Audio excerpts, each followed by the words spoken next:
דרכי נועם וכל נתיבותיה שלום השיבנו אדוני אליך ונשובה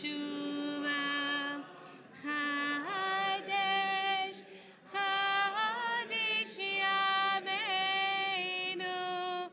חדש ימינו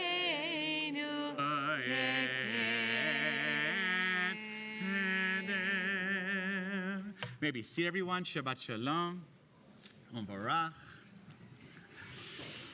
Ken. So, Mazel tov again to the amazing families with their simchas. Typically, at our shul, our custom, our minhag, is to do a Torah study on Shabbat. But from time to time, it's Rabbi Devar Torah time, Rabbi sermon time. And I wish I could say I'm offering this sermon teaching in better times. But I do feel like this Torah portion, like these amazing bar mitzvah, wedding couple who give us inspiration and make us feel blessed and feel their blessing. And there's the priestly blessing in this Torah portion.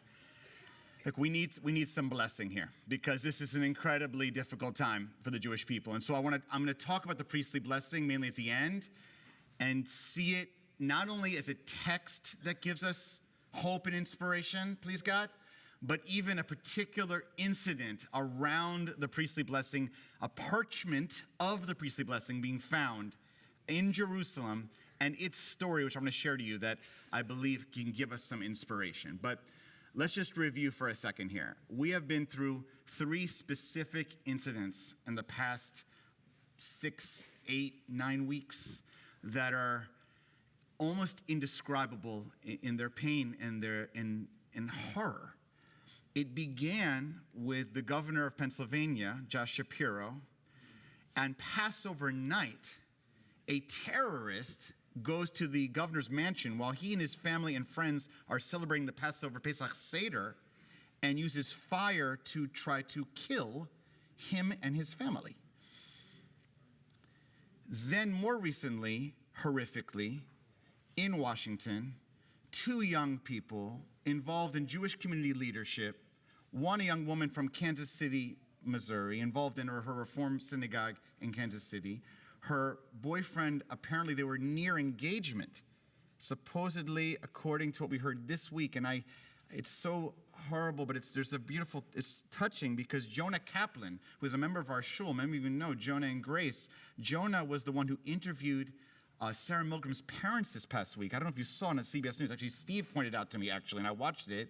Jonah Kaplan was a member of our shul and at the local TV station affiliate ABC here, interviewed her parents this week and spoke of how the father was so incredibly painful and moving, how he said, I have to be strong because my daughter was so brave and strong. She was working with Yaron, not only on working for the Israeli embassy, but they actually were at an event dealing with how to bring humanitarian aid into Gaza and other places around the world. It was focused on actual peace work, and this terrorist killed them. And then, of course, sadly, just this week-ish, in Boulder, Colorado, a group of Jews who would go weekly, focusing primarily on return of hostages, not really per se on anything other than the hostage return safely. They were Molotov cocktail firebomb attacked by another terrorist, including a Holocaust survivor, apparently is still in the hospital, who is part of the group. Now, what I want to particularly point out, which really spurred me to give this teaching, is that the rabbi in Colorado, there are a couple of rabbis in Boulder, Colorado, obviously, but there's a conservative rabbi in Boulder, Colorado, who I know, Mark Soloway, an incredible, like an old friend. And when I got deeper in the details, this was written in the New York Times, and he revealed it through his own social media posts. He had written 3 specific letters to the local city council of Boulder. Why? Because the Boulder City Council was getting pressure, just like what happened here in Raleigh, North Carolina, to pass all kinds of resolutions related to the Gaza situation. I'm sure everyone here is local, knows what I'm talking about.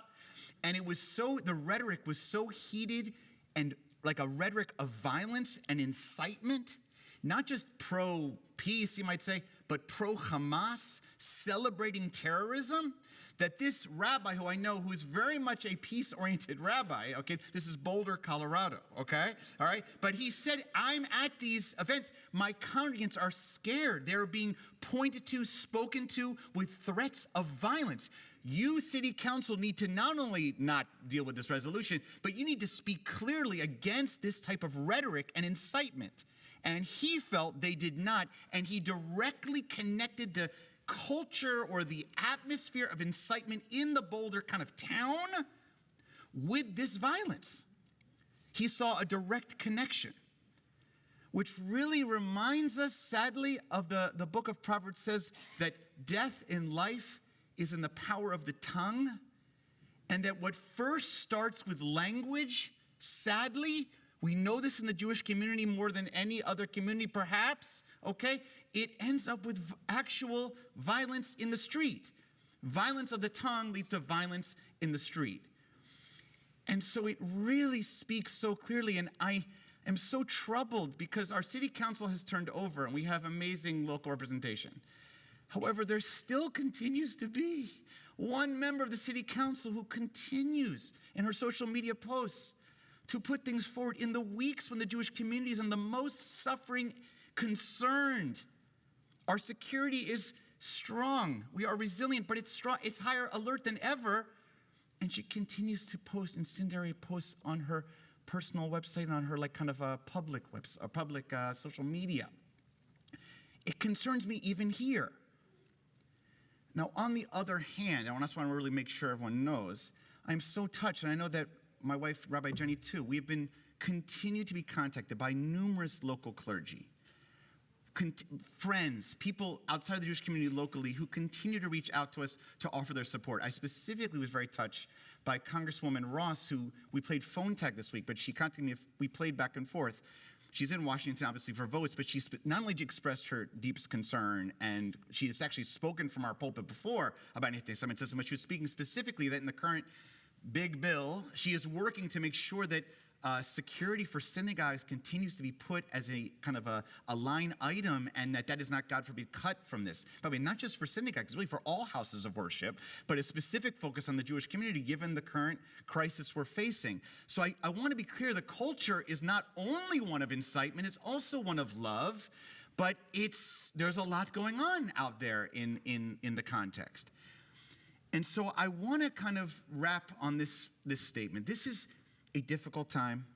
This is a time where words have led to violence. We must, in the Jewish community and our allies, which I consider all of you here to be, continue to speak up and be proud. We must double down and do our Jewish rituals and community and our practices more than ever. This is not a time to put away the Jewish star. It's a time to put out the Jewish star. Okay, we cannot let terrorists determine our Jewish practices. That's not how it's going to be, okay?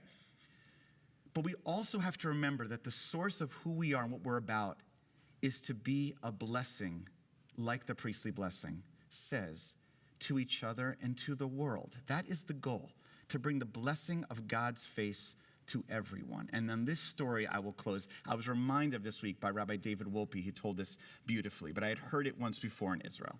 I feel so blessed that I've gone on many trips to Israel, and so have Jenny, with a lot of you people that have been here, okay? And a lot of you have already been to Israel. But you may know this specific place in Jerusalem. In Jerusalem, of course, there's the Old City, which is like the most ancient part. But right outside the walls, there's a valley called Gai in Hebrew means a valley, Chinom.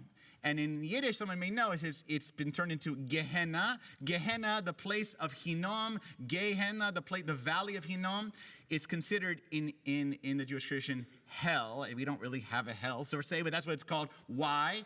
Because prior to the Jewish community being in Jerusalem, there was a community or a king called Molech, who was kind of an idolatrous community, and they used to do child sacrifice outside of Jerusalem. This is before the Jewish people were in Israel, okay? In this particular valley. And they know this, sadly, through archaeological digs. They found children and their bones, etc., in that valley. So that valley outside Jerusalem is very ancient, and that's why it's called hell in the Jewish community tradition, because it's a place where things that hellacious happened there, in our view, okay?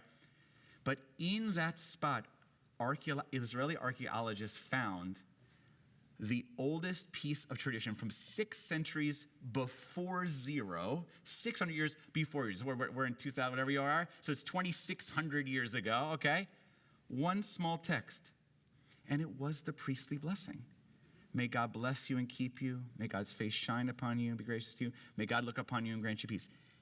In the place of child sacrifice, we put the priestly blessing. And as Rabbi Wolpe said, in the gates of hell, the Jewish community finds blessing. That is our message, okay? We must not only pray the priestly blessing, we must live the priestly blessing. This is a time for our community to be even more kind, to be even more loving of one's neighbor, to demonstrate that not only would terrorists not stop us from being Jewish, but they will not stop us from being a blessing. These wonderful families, all of you, we will, with God's help, we will send so much blessing into a world with so much challenge. We can do it together. Amen, amen. Shabbat shalom u'varach. With that, we rise together on page 184 for Chatzi Kaddish Musaf. יתגדל ויתקדש מרבה. אמן. ולמד יברח יורתי וימליך מלכותי. והיהוד